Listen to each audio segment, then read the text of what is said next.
I'm just over here engaging in excessively British behavior because it's, feature please, a heinous trip at Warp 5. My name is Joseph. And I also banged that same waitress you banged back in college, Peter. That's too real, Peter. Um, We've had too many I don't think so. No. Well, no, you and I personally know. We have not crossed the streams. There was too much of that in our former hobby for me to want to relive it. Yeah, we'll get into that. Don't worry. You know what I want to get into first, though? Belgium. Belgium. That might sound random, but we have a little bit of a story to tell. If you don't have a podcast of your own, which is to say you are not a middle-aged white man in America, you may not be aware that it is sometimes quite difficult to understand how many people are listening to your show, because you have trackers and you have a service that's managing your RSS feed, and it uploads to all these different services. But some of these things are walled gardens, so it gets downloaded once into this other server, and then other people listen to it there, and you don't necessarily know. There's a billion podcasting apps and distribution points, and once it's out there in the universe, it's out there, and that's a good thing because people can just listen. When you're someone like Peter and I, where we're not really invested in a certain listener count for commercial reasons, hey, great, more people the better. That's really all we want. That's what we're here for. But we're still interested, and we've gone the last 4 years really with a sort of shrug of like, we think a decent amount of people are listening. We sometimes say it's hundreds, sometimes we get an indication it's a great deal more than that. We just don't actually know. But then randomly, I got like a notice from one of our trackers that we were in the top 100 podcasts in Belgium randomly one week. And so I don't know how true that is. I don't know why it is that happened.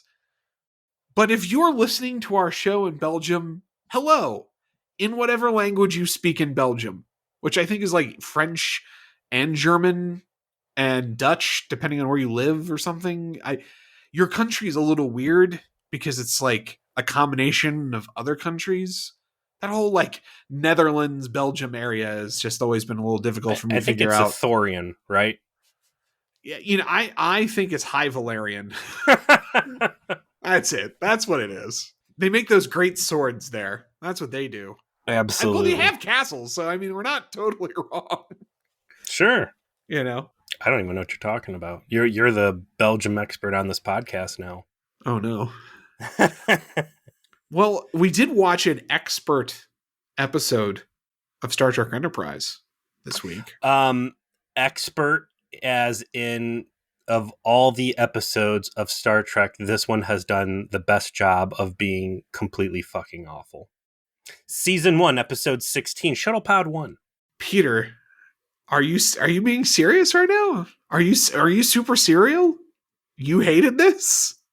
This is the worst episode of Enterprise, and I know that's not going to sit well with your trip simp sensibilities, but this was awful.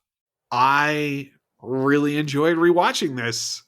I really liked the stage play, just two guys having to work through their bullshit element of it. I forgot how good it was, and I was preparing myself for an entire evening of like really dissecting with you the nuances of this episode with you, Peter, clearly a man of intellect and charisma and good breeding, that you too would enjoy it, only to be terribly disappointed.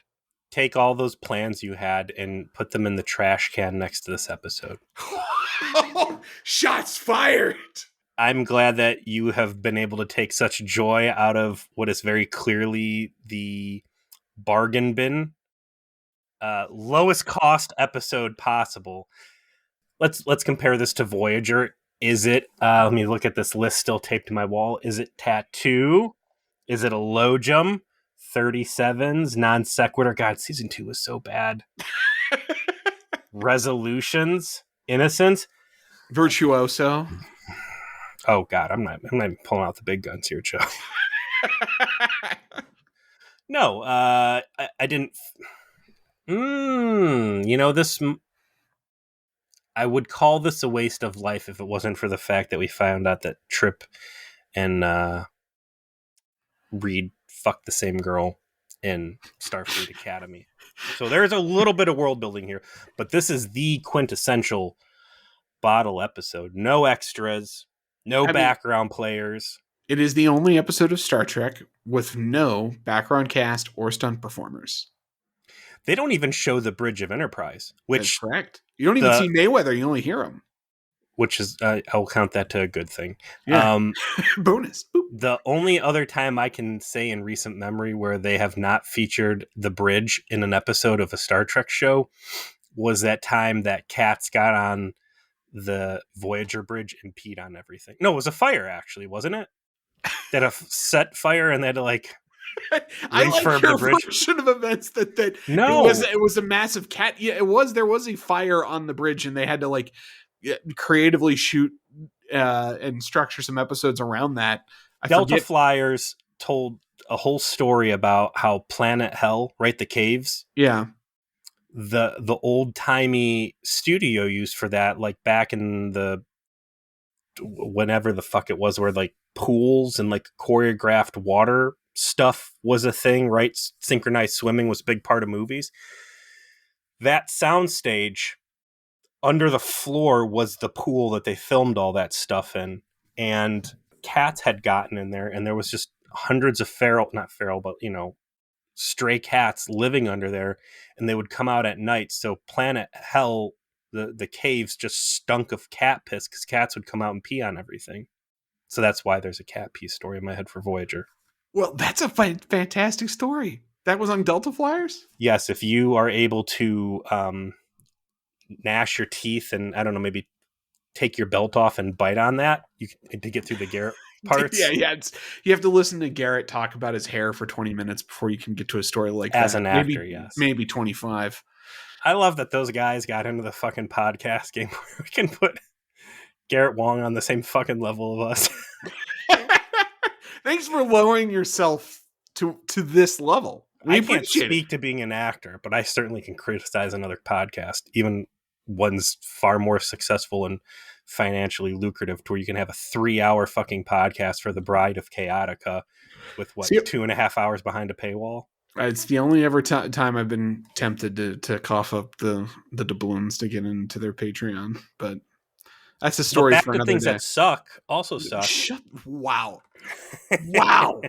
Yeah, I mean this is a cheap one. Even Berman comes out and says, "Yeah, we could have just done this on a stage. It could be a stage play."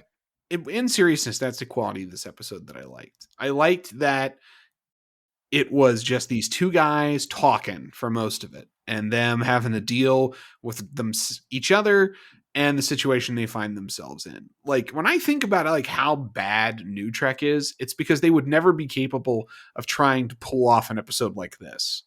Could you imagine a Trek episode made in 2022 where your primary action is basically in a like 10 foot by 10 foot box, and two of your actors basically are having to carry the whole thing if via dialogue? It is because the attention span for the modern audience is not there. And maybe I'm a part of that problem. I could watch this, I could take some stuff away from it, but the ask to put something like this on primetime this slow and very clearly low stakes is a big ask, and it's going to get laughed away from the table, I think, if you really try to pitch this to a studio, even if it does save a bajillion dollars. The bajillion dollars that they save, I mean, you're absolutely right about all that stuff. I don't want to discount that this was probably done for budget reasons. It's mid-season filler. So what are we going to do? Well, let's try and do something as lo-fi as possible so that we can like stretch our budget when we want to do the big effect stuff, because the CGI that we're doing is expensive or whatever. Like, I'm sure all of that is correct. You could have done that on the ship. I mean, with the sets that are already built. I get what they were going for. And this is a great chance to really hyper focus in on these two characters. So like, I understand the reasoning, setting aside the budgetary concerns. These are two guys you really wanted to focus on and tell a tale. My reasons I didn't like this get into plot points and asks the episode attempts to put on the viewer. So let's start getting into it, and then I'll air some grievances down the road. We have the teaser, and the teaser sets up really the primary action, which is that Reed and Tucker are in a shuttle pod, and they are in an asteroid field in the shuttle pod and intending to return to a rendezvous with Enterprise. And they have arrived early, but they've had some technical issues. Their communication system is down. The sensor array is down, but it's okay. They weren't far from where they were supposed to be. They've navigated back to their return area, and they have beaten Enterprise there. And there's some dialogue about Reed reading Ulysses, which I do love, like the jabs about the well-rounded British education in the classics, but then Trip pointing out that Ulysses still fucking sucks. It's like an unreadable piece of garbage. I don't know if there are any James Joyce fanboys out there or people who just desperately love Irish literature, but Ulysses still sucks. I like that when Reed gets critical of Trip. He calls it the North American education. It's curious that they don't just say American, because Trip clearly represents, as you've pointed out, Florida, the U.S., that cowboy mindset.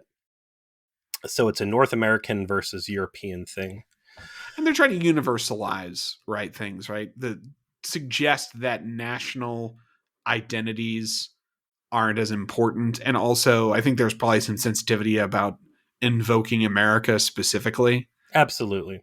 But the tax levied there are that all North America knows is comics and sci-fi.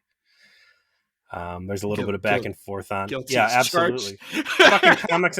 As somebody who has a podcast for a sci-fi property where we talk heavily about comics, yes, I think that's an accurate charge. The setting here, and let's start using proper nomenclature. This is truly the emergence of the death cart, right? Yes. Not simply a consequence of something totally legit and understandable. This set piece, this vehicle has been put there for the sole intention of creating suffrage. Yeah, this is the dinghy in the middle of the ocean, right? Like, it is the sci-fi equivalent of Two Men Lost at Sea, and having as bad of time as possible while their lives are endangered at every turn, because the tech just ain't there to the level it needs to be. And we'll find out later on that there's some pretty extenuating circumstances in this asteroid field specifically. So like you said, it's an asteroid field. Enterprise's primary role is supposed to be to map this asteroid field out. The reason why I keep wanting to call Trip the first officer, but with T'Pol in there. Yeah, Trip is the second officer. He's the chief engineer. Yes. And the security guy, very concerned about the weapon systems on a shuttlecraft. Maybe that's a big deal since, this. Were they in Shuttlepod One when Space Texas took them out? No, I don't think the shuttle pods ever came into play when they... Yeah, they got shot down and they crash landed or whatever, and they wake up with the fucking bags on their head, and then they got to, do the, oops, your boobs are in my face, cheap gags. I don't think the weapons ever came into play there because they just, cut to them, they flew and they shot at them. The weapons got fired. They just got their asses kicked by some fire Yeah, that's planes. right. There was that atmospheric craft. I guess it did jam them up, and that was kind of the end of that. You just didn't see much, so it was unclear how... No, they flew to shoot and then cut to them sitting back to back at we gotta get to the compound. boobs. We gotta get to the boob joke. Yeah. Anyway, so this drags off 2 bridge crew officers to fly off and go test the weapons in the shuttlecraft, which really seems like underling work, but if you're going to put people in a death cart on Star Trek, it's going to be command. And before the teaser wraps up, they see this dramatic impact on a crater on an asteroid that looks like a ship has exploded there, and they dramatically notice some of the wreckage has markings from Enterprise on it. Very and convenient. they start to consider, oh noes, what has happened. Now, the show makes clear what has actually happened in the next scene. So Hoshi comes in, and what we find out is we're in media res of a rescue story. The ENT S1 has located some aliens that were having a bad time, helped rescue them from their circumstances where their ship was going to get exploded. They've got to like take turns in the decon unit, and they're like using a certain kind of air, and it's kind of a mess, but they are getting them home. They're very grateful, and we never fucking see these people. Mm-hmm. That Well, sounds because expensive. You're going to show another ship and a ship blowing up. You're going to show dudes in rubber face masks in a room with a smoke machine while they're, I don't know, taking bong hits so they can survive in this atmosphere. No. I kind of like that you just don't, who these people are doesn't matter, right? Like, Yeah, you they're don't need to see them. 37s. It's very 37. You don't need to see them. Like, they're not actually I the do important part of need the to story. see them. These are new fucking lives and new civilizations. I want to see the moment where this ship is hanging in peril, this generational ship that's been out here for decades with different members of the crew having sex and their babies coming up and taking over. I want to see this world-ending scenario that they're in when the benevolent hand of Jonathan Archer makes its triumphant return and says, no, it is our role to help people in need. We won't let them just blow up as God intends them to. Yeah, I think the weakest shit from Dear Doctor is going to follow us. I'm going to tell you what, if you don't like hearing about Dear Doctor and don't want to hear about it for another, I don't know, 3.5 seasons, you might need to tune out of this podcast now. Yeah, I would never letting this go. I am never letting this.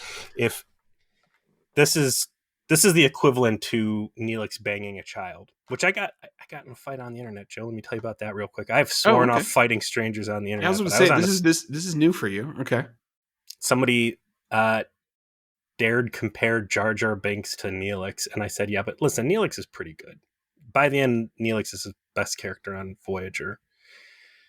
Then I had a couple people support me on that, and then someone said, well, he married a child. I'm like, presumably banging a child, yes. Married, no. And this dude tried to like argue with me on it. I'm like, bro, listen, Kess was only married to 2 people. Both of them was like fantasy. One was Paris in the future when Kim was chasing their kid, and then the EMH in the episode where the EMH was going crazy.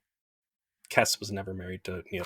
Why are we talking about Kess and Neelix? I don't know. Oh, I didn't want to talk about this episode. Was this on Reddit? Like, where did you have this argument? Facebook. That's where all the worst fucking arguments are, obviously.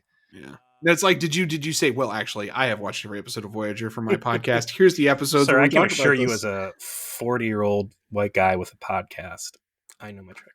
Hey, so this is where the episode has its first major sin. Oh my God, Enterprise is blown up.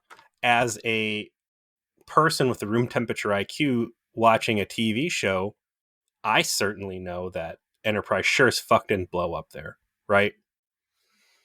But immediately switching over to the Enterprise, and here's Hoshi and whatever ho-hum shit they're up to, completely takes the teeth off of the episode. This play they're trying to make that, oh my God, we're all alone, we're trapped, Reed's going to go through this crisis of faith.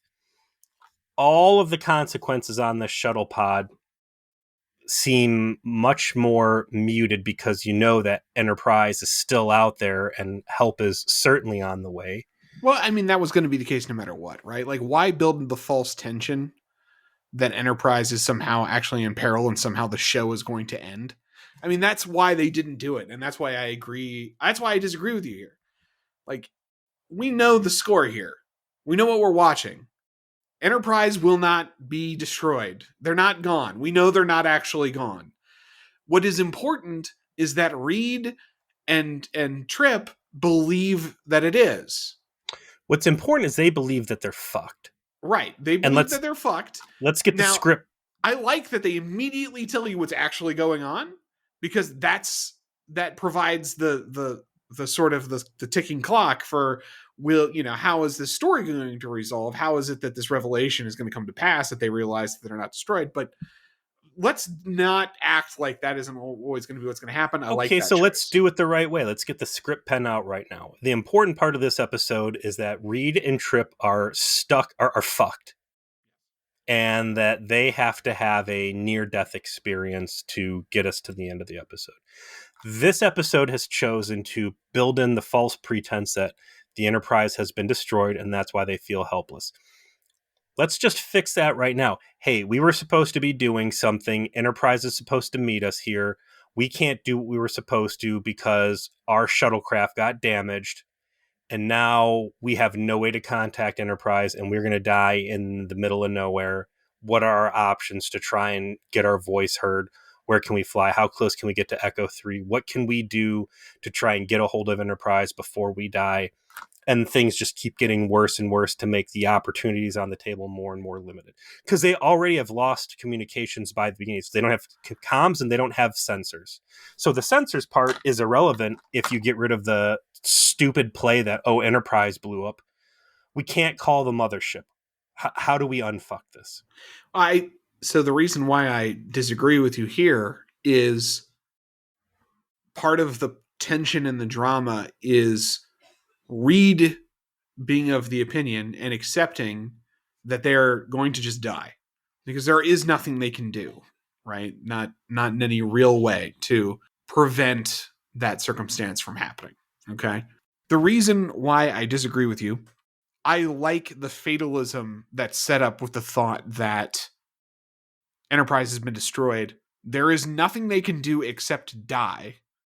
How they choose to die and what they're choosing to do is really all this episode is about, which is Reed's fatalism versus Trip's, fading optimism.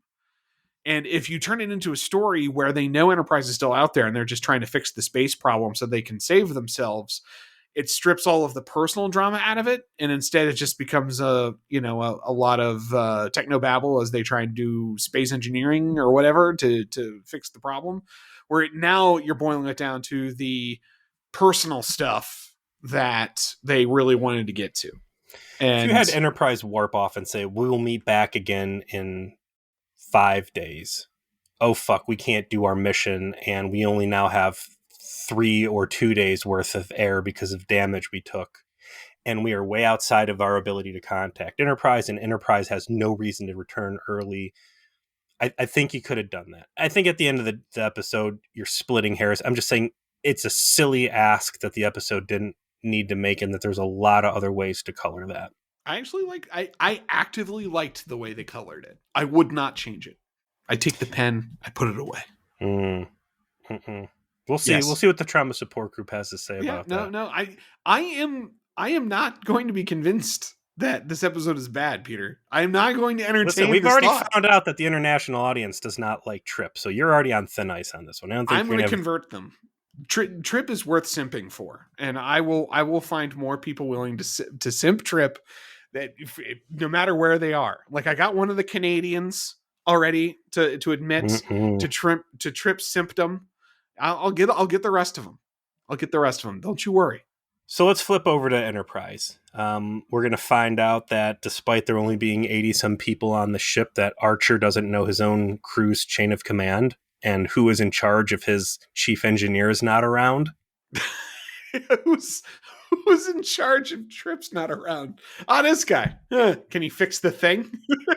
The story, on the other hand, is that, as you said, there was some I'm going to say they may as well be just unnamed. If you're not even going to bother putting them on screen, I'm not even going to bother trying to butcher their name. Space dudes needed help. And while they were docking the ships, which is required when you can't just beam people over en masse and not have them fuse into the bulkhead and come out like part cockroach or some other Cronenberg level shit. I have a brain bruise. These ships got a dock. And during the docking procedure, there was I'm air quoting here, an incident. And as a result, the other ship, I don't know, they bumped into Enterprise and ripped open one of the shuttle bays. So that was the wreckage we saw down on the asteroid that actually set Enterprise. So it's the remains of one ship and just enough of Enterprise's hull that it seemed, at least by a casual inspection, that's what happened there. And Archer's like, hey, drop us out of warp. I want to get out there and take a look at this. So him and T'Pol are zipping around in the other shuttle pod, just really seeing how bad that damage looked. What has caused the issue where the space dude's ship blew up, Enterprise was kind of damaged, and the shuttle pod has been significantly damaged? And T'Pol postulates that it is Micro wormholes? microsingularities. Microsingularities, yeah. Which Archer immediately writes off as a Vulcan myth, and that's a quote. Here's another stretch, is for Archer to feel that the Vulcans believe in the Tooth Fairy. And by Archer's own words is that like anything that the Vulcans can't explain, they chalk up to these microsingularities. And T'Pol believes in them, and Archer's like, nah, I ain't buying it. And T'Pol goes on this quest to prove that they are real because she wants that Nobel Peace Prize, that Vulcan Nobel Peace Prize. Nobel, not Noble. It's different on Vulcan, right? Okay, fair. Science okay. is a noble pursuit. Okay, I know. You know what? That makes sense. Mm-hmm. Yeah, I don't fight. I find this to be the least interesting part of the episode. God, you are so wrong on this. We're on opposite day. I couldn't even get a fucking third of page of notes on this thing. That's how bad this episode is. This is the one thing I could cling to. The Enterprise stuff is the stuff that I just was like, okay, whatever. That isn't what's important. It's like the frame story for explaining why they're not actually blown up. Totally fine. Whatever. T'Pol is trying to hunt for micro wormholes or micro singularities or whatever. It's just technobabble. It's no big deal. Doesn't matter. Fun part is on the shuttle pod. So let's summarize the shuttle pod. The whole drama is Reed is very much convinced he's going to die. Trip might be convinced he's going to die, but he's going to go down trying at least to do everything in his power to save himself, even if all of the options are so incredibly remote as to have really no hope of anything happening. They conceive of different circumstances of going to the closest subspace amplifier to put out a message, to Echo 3, which we've established previously. But the point is they've only got about 10 days of oxygen, and there's nothing that they're going to be able to do at Impulse in 10 days that will be of any kind of importance to saving themselves. And so it's a lot of Reed recording very long logs and being very, very, very British in, okay, I'm going to die. It is time for me to, put to rest and leave nothing unsaid with the people in my life. So I'm going to leave a whole bunch of logs, and I'm going to, reflect on the grim nature of our circumstance.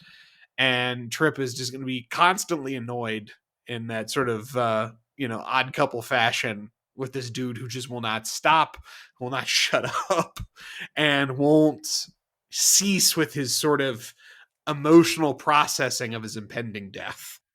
Here's an interesting thing on the shuttlecraft is after they have their first blow up at each other, where Trip's trying to fix things and he's being annoyed by Reed with these long melodramatic log posts, they kind of have their first ceasefire and go, all right, well, let's have dinner. Trip goes for the mashed potatoes and meatloaf, which Correct. will become important to the plot down the road.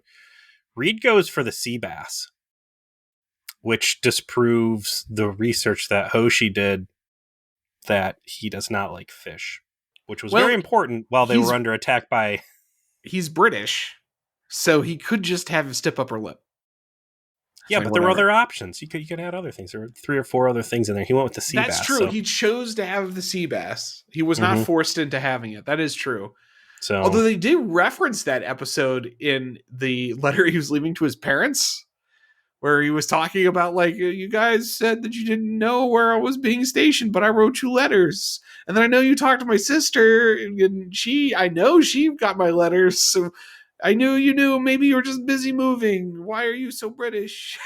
He's little whiny. It's lots good. Of whiny. And lots of here's whiny. Another not weak point. A thing to make you go, the way that Reed acts through this entire thing makes it feel like never at any point when he joined Starfleet, went through the academy, and got assigned to the NX-01, did it ever cross his mind that he might die alone in the cold, far reaches of space? No, I guess it really did not. I get that to be maybe something that might happen to someone serving on the Enterprise. Like, yeah, to them, these guys, it should not have been. This should not be outside the realm of possibility. like, This should. hey, I live in a place that has schools and racquetball clubs and bars and fucking parks and stuff. Like, what do you mean I might get sucked out a window or I don't know, fused to a bulkhead and die? But like these dudes, like out in their rickety ass ghetto sled, flying around with their highly controversial Warp 5 engine.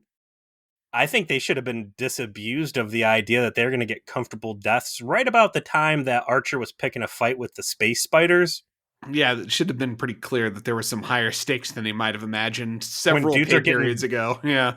butt probed by the ugliest aliens since Mars Attacks. And we really need to start building a timeline here.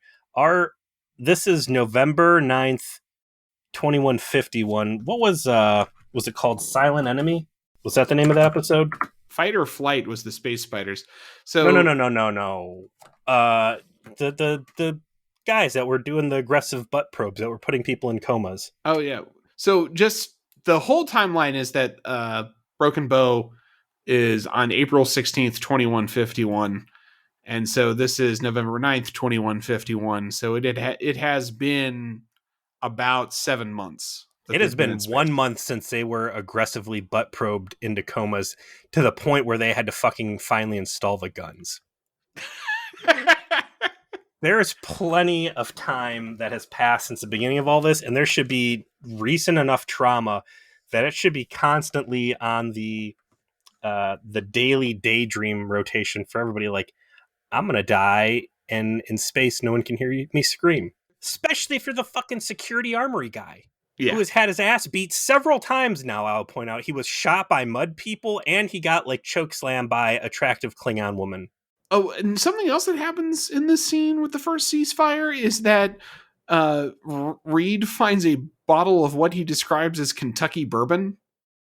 Okay? Kentucky bourbon will fuck you up. Well, listen, I disabuse anyone of the notion that there's any reason to describe bourbon as Kentucky bourbon, because if it is not from Kentucky, it is, in my opinion, not bourbon. So I don't know if our international audience has strong bourbon-related opinions, but as someone who lives Kentucky adjacent, literally I can see it from my nearly can see it from my house, much like you can see Russia from Alaska. The Kentucky has exactly two things going for it: bourbon and the fact that there is a Buc-ee's in Richmond. Buc-ee's is the best gas station. Yeah, speaking Buc-ee's of truck stops. Yeah, Buc-ee's is amazing, and so is bourbon. We'll make Patreon content out of that. Yeah, you want a fucking review? I'll do a whole review on Buc-ee's. We'll just go down to Buc-ee's. We'll live stream from Buc-ee's. That'll just be. I didn't know there was a Buc-ee's in fucking. Gosh, yeah, that's almost worth the trip too, man. Yeah, just south of Lexington, so it's like 2 hours. Yeah. Gosh. Yeah, if you can find like an excuse to go to Lexington, you just go like an extra 15 minutes south, get yourself some Buc-ee's. So yeah, Reed acting like a bitch. Really an interesting play here. Like, I get the fatalism. I get his fatalism, and I also get his emotional sort of state in that he, and this is actually the revelation I like the most, is as the episode goes on and Trip just his patience gets worn down by him, he just admits, like, do you think I like, the fact that I don't have connections with things? I hate that. I hate that about myself. I liked that I was finally starting to connect with the crew of the Enterprise. Like, it was finally getting easier for me to connect with people and things on a personal level that I've just been incapable of in the rest of my whole life. I mean, you've heard the whole narration. My parents barely are aware of what I'm up to. I fucked every girl in San Francisco, but I never was able to maintain a stable relationship. Like, it's nothing has ever worked out for me. And this is me mourning this life that I finally thought I had. And it turns out everyone's dead, and now we're going to be dead too. I liked that. It gave context to why he is the way he is. I think that they could have maintained that and fixed the problem with his surprise in which he's going to die. He needs a Lieutenant Dan angle. He dying in space needs to be a secret fatalistic fantasy, like it's not a self-annihilation impulse. but something that was a foregone conclusion to him when he signed up in this. And maybe there's even a military tradition that like his grandfather died on that naval vessel, and that this dude who comes from a family of sailors, minus his bitch ass dad, that dying in the line of service is the life. And that maybe he's sad that it's happening so early in the voyage here, but like this thing has clicked for him already, and it's a foregone conclusion, and it's not worth trying to fight off. And I think that would have been an interesting thing for That's a Trip to rewrite rail I'd against. accept. Okay, that pen can stay out. Like, I like that change. I think that would work better. And I like, again, I like the idea that this is just part of his military pedigree, is that death comes for everyone in this family who wears a uniform. I wish it could have went deeper. I wish it wasn't happening under these circumstances. I thought it was going to be in the heat of battle, but here we are. And, I've been secretly fantasizing basically about these letters. And now there's this romantic angle that is expressing itself. Trip, on the other hand, again, I think he gets a little needlessly hot-headed the way it keeps happening. I find it annoying. At this point, I just have to accept that is his character, is that under pressure, Trip wigs out and sometimes needs a gun pulled on him to chill his ass out.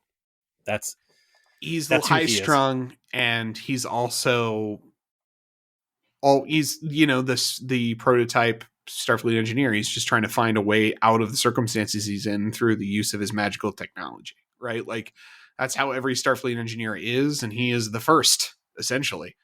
And he is like that. He is like, no, I'm not going to think about dying because I have not exhausted every 0.0000001% chance we could live. And until I have done that, I will not accept it. So I will drop the temperature and all this other stuff. I'll do whatever it takes to buy us a few more minutes because there is the chance, however remote, that somehow we could get fished out of the circumstance. And I think that's very suitable for his character. What's the saying?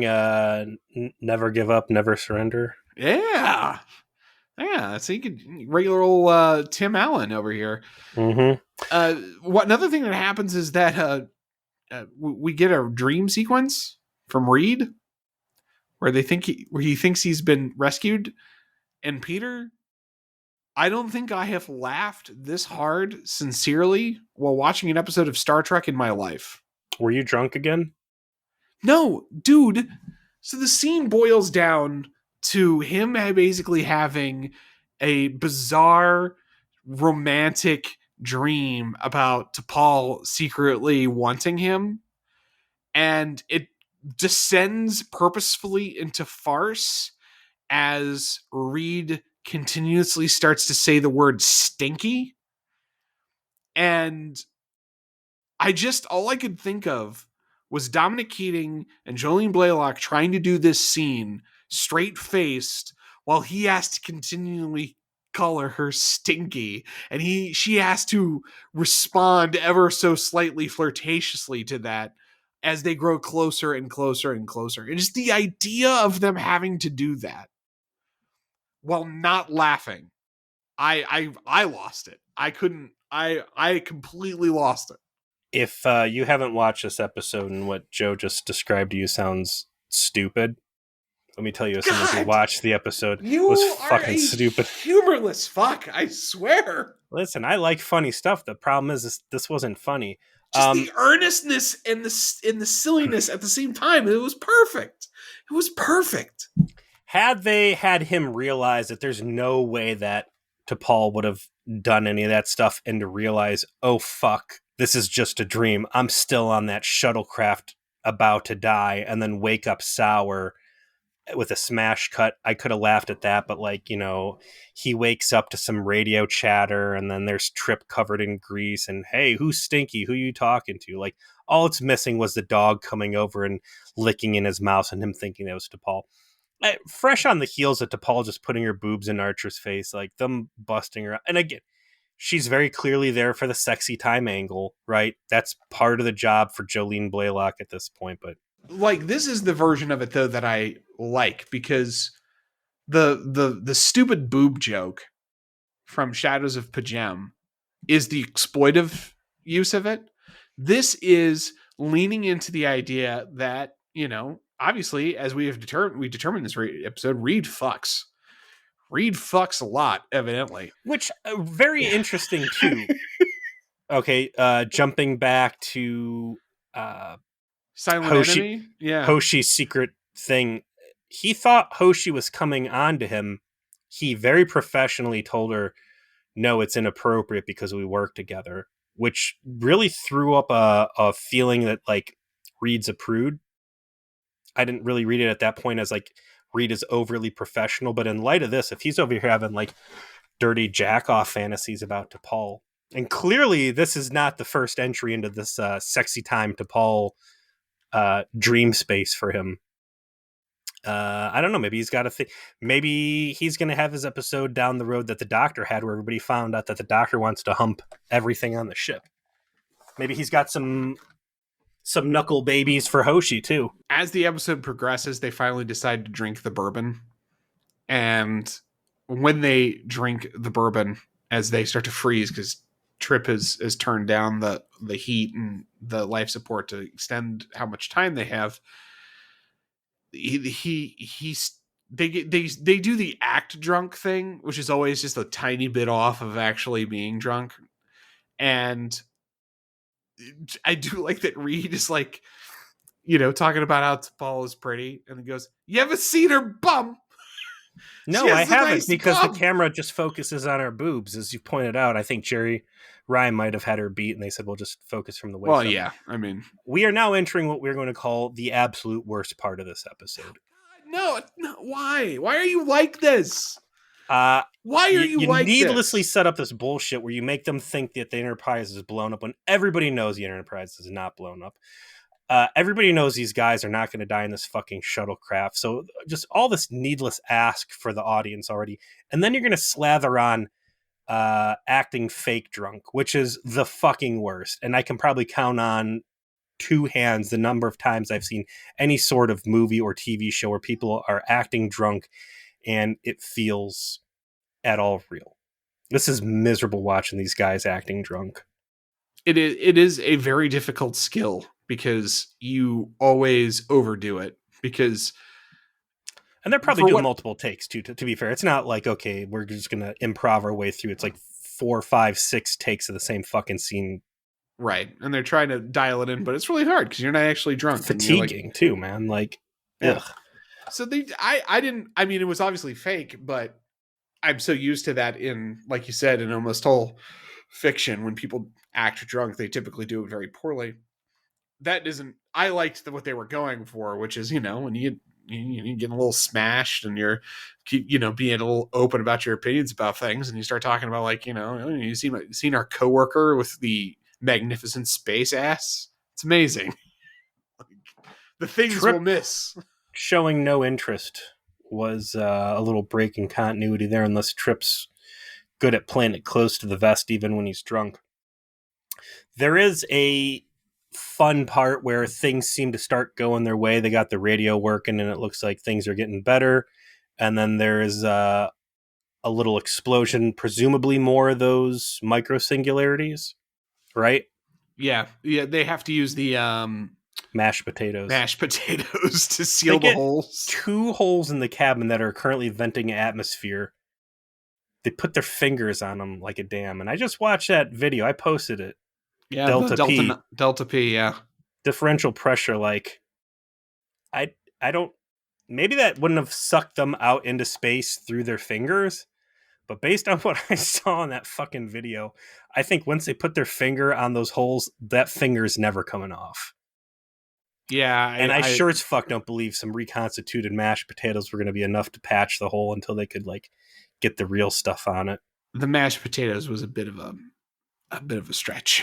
Like, how is that? What are they actually paste? Like, if there was dialogue about how, man, these are so thick, they might as well be like the obvious joke to make. These are terrible. I feel like I'm eating glue. Yeah, and then you could be like, oh, they're like glue. Okay, no, they didn't even do that. Yeah, but I think it would have been hilarious if they spent the rest of the episode with their fingers stuck to. That's the Sunny in Philadelphia way to do it. Is now they can't. Now they can only fix the ship with anything within arm's reach because both of them have a finger stuck to an impossible to yeah, because they were thinking of like Little Boy Blue, or whatever. Like, you put your finger in the dam, it'll work. That's all. Yeah. But they mentioned like the ages of the crew, particularly of like Mayweather and Hoshi being like in their early 20s when they talk about like Mhm. the loss of everyone. And I was interested, so I looked up the ages of the actors at the time that this episode was made. So in 2001. So yeah, Anthony Montgomery was 29. Linda Park she was the one who was actually close. She was 22. So she was her character relatively close to the age of her. And Scott Bakula was 46. And Dominic Keating would have been 38. And Colin Trenier would have been 32. That's a power of that clean left coast eating. Yeah. Yeah, Scott Bakula, he's 67 now. That's a power of not being obese. Yeah, well, let's miss down on that Let me one. just feel my boob here real Yeah, quick. it's a little booby My action Midwest. here. Yeah, My my corn-fed boobs. Mm-hmm. Yeah, and then Linda Park is cheating because Asian, and then Anthony Montgomery's cheating because he's black. Black no crack. Yeah, I mean we all know that. While we're being offensive, let's get into the Eskimo brothers. Are you familiar with this term? I'm unfortunately too aware. Mm-hmm. So that's around this time they start. Reed kind of turns the tables on Trip, and he's like, shouldn't you be saying goodbye to somebody? Isn't there anybody? And Trip lets it out that, well, there was the one that got away, and we had everything planned out. My soulmate, it just didn't work out. Blah blah blah. Ruby from a bar near the academy, and then Reed's like, oh, and he's like, you knew her? And he's like, oh, I think I knew her like more times than I can count, and that kind of hurt Trip's feelings. He's like, damn. So Eskimo brothers is when you've, God, I don't know the right way to describe it. You share something in common with someone else. So I was not expecting this episode to go to that direction, certainly. I like you said, it was a bit of a shock that so much of the episode surrounds Reed's evidently numerous sexual adventures within the Bay of San Francisco in the future. Like woman after woman after woman that he is writing letters to, ever so slightly different than the last, as he notes, depending on who they were, but all still very samey and generic, that apparently Reed is, maybe it's the British accent, that because accents, on Americans particularly, accents are an effective tool. They're an effective tool. A British accent probably would get you laid. I'm just saying there's something there, Speaking of effective tools, they finally decide that in light of the newest and worst tragedies, that last round of microcosms took a couple days worth of air, that they can reduce the temperature to increase the efficiency of the O2 scrubbers, and in the process maybe buy himself 2 or 3 more hours of air. So they're going to be spending the last days of their lives as miserable as possible, but whatever they can do, things get worse and worse. Hey, we got to do our Hail Mary. There's got to be some way to try and get Enterprise's attention, because at this point, yeah, they know they're alive, but they don't. But Enterprise doesn't know that they're off course and dying. And T'Pol does find evidence of the microsingularities, and she is very excited about it, and she wants to document it. And Archer decides, oh, hey, wait, we got out of that relatively unscathed because the hull was polarized. The shuttle pod does not have armor that good. Our guys might be in trouble. Let's head back now sooner than later. Let's warn them. The shuttle pod doesn't answer the hails back, which I would think would have like instantly tripped them off to be like, oh, wait, warp 5, like get the fucking lead out. Let's get back there. But they're cruising along. So the big play that Trip has, or actually it's Reed. Jettison the impulse engine, blow it up, and let's hope that puts a big enough blip on the map. They do it, and that fully fucks them. They now have no way of getting around. They're completely at the mercy of the environment around them. It's cold, it sucks, and there's still a pretty good chance that Enterprise is not going to get there in time. And that's where Reed, for all of his fatalism, and nihilism is put on the other end of the table because it's Trip who says, I'm going to sacrifice myself. I'm going to space myself. I'm going to give all the air to you. This is after they foolishly were burning candles and like as much yelling as possible. Again, I feel like this is all stuff that like maybe Starfleet should have trained you. Like, hey, if you're ever out in space and bad shit happens, I'm sure we've lost a lot of people to the icy blackness. Like, Yeah, well, those boomers can probably tell you all about this shit, right? Like living with it all the time. I needed some sort of like stinger after the credits on this episode of like Reed filling Mayweather on what happened. And he's like, you did what? No way. That's the last thing you should have done. Every boomer knows you. He lit a candle. What? I'll tell you what else this was missing was like that Lethal Weapon moment where they'd share a blanket to conserve their body heat.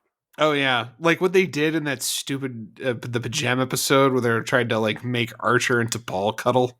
And that's exactly what I was saying was that if that was not to Paul, there would have been none of that going on. If it was Reed and Trip who were tied back to back and they had to turn around so their wieners got in a sword fight so they could fix each other, like untie each other's bonds, none of that would ever happen. Here's your hard evidence.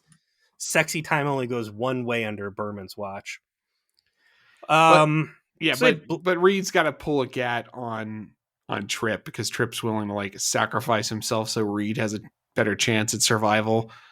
And Reed's like, no, we're both gonna live or we're both gonna die. And you know, I wanted him to shoot Trip with every fiber of my being. If Trip could have been... Trip gets shot a lot. Yeah. Yeah, but by his own crew. If Trip could have gotten shot twice by his own crew members within the first 16 episodes of the first season, that would have been fucking amazing. Like, what a good running gag in that just everybody takes their turn shooting Trip. I would have loved it. They got the fucking guns, man. Like, one of the coolest things I always think about from TNG was, like, I don't know, one of the times they get stuck on a fucking planet's surface in a cave. It might have been the one with Picard and Wesley and like the fucking drunk captain or whatever. And they get the rocks and they put the rocks in a circle and then they shoot them with the phaser and the rocks get hot. Like there wasn't a fucking tin can or something you could have lit up, warmed up. And very sad he doesn't shoot Reed, or Reed doesn't shoot Trip, but Trip gets out and goes, all right, well, we'll live together, we'll die together, and we're buddies now.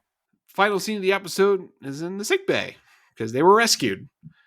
And, you know, they almost freeze to death, but, you know, the engine blowing up definitely worked. They definitely saw it, sped over. They got him. There's a little, you know, moment where Reed, like, tests Paul to make sure that he's not dreaming and realizes that he's not. And he's like, yay, I'm alive. And that's the end of the episode. Excuse me, Sub-Commander, isn't there something you wanted to say about my heroism? And she's like, you're not the one I'm into. I'm out of here. I got signs. I got awards to win. I just fucking I just proved that Pixie Dust was real. Yeah, like I got shit to do. Go to sleep, little British man. I got Santa Claus's balls in a fucking jar over there. I'm gonna be famous. I'm gonna go back to the Vulcan High Command and say, you motherfuckers tried to pull me off of this ship. And we had to do some dirty ass shit with the Andorians to get you off of my ass. And look at this. I just fucking proved UFOs are real.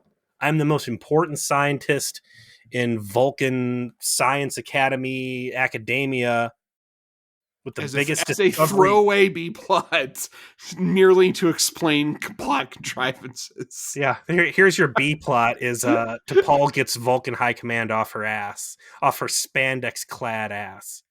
That's a nice huge bum. It's a nice bum. Yeah. That's what I mean. I've heard it from an expert. That's the real part of this. That'll be the takeaway for me. This is the importance. And if the Vulcans don't give her any more shit, it's because of this right here. And Archer tried to downplay it, but she knew it was up. I love the stank look on her face too when he's like, "Yeah, our people are more important." She's like, "Well, I wasn't saying they weren't." And then she gives him like just a fucking stank look, like, "Fuck your people. This is a big deal." I just cured cancer, basically. I'm glad you could find enjoyment in something apparently you otherwise disliked. It's been a while since you and I have been completely at loggerheads about it. Yeah, here's my last note. Awful, no stakes, knew no one would die, waste of time. And I thought it was exactly the kind of thing I'm here for. A lot of character building, a lot of just dialogue and talking and fleshing out the universe. And I think there was a better way to do Reed if Reed was actually excited, like morbidly excited about dying. Like this is fate. He had his dark fate coming true for all the men in his family. And more importantly, a coworker realizing that and being like, nah, dude, you gotta look bright. What was the interesting thing that happened for Trip? Where was the growth there? We already knew he's kind of like a self-sacrificer hero, right? Mm-hmm. We already knew he was a hothead and optimistic. Like, was there anything new, a new takeaway for Trip for you on this? Not with Trip. This is definitely more focused on Reed. I think, and like trying to figure him out more. I did like that, like Trip's irrepressible, like I will find a way to solve this problem, like is the template for the Starfleet engineer. I guess that's my takeaway for him. I like your take on that. And what was missing there was a speech, was the engineer's motto. Just something where he's like, listen, this is what it's always going to be, is us against the vacuum of space. There's a way, we just need to find it. And like, he's more like human optimism and like look on the bright side. And there needed to be like that technocratic divine mandate. Like, we have the tools here to fix a problem, and whatever it takes to make it happen, we can do, because it's never going to get better than this. And either we, through the power of science, overcome this, we repolarize, or right. Yeah. Well, we'll find a solution. Mm-hmm. I'm not going to stop. Science finds a way. Well, I'm sorry we couldn't find a way through this together, my friend, but what are we watching next week? We're going into Season 1, Episode 17, Fusion.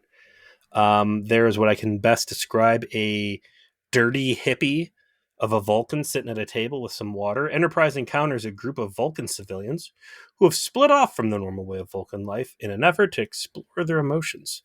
T'Pol is disturbed by the new visitors and warns the captain that all attempts in the past to integrate Vulcan emotions into their lives has proven disastrous. Meanwhile, a message from Admiral Force leaves the captain with the difficult task of trying to convince one of the visiting Vulcans to call home to speak with a dying father.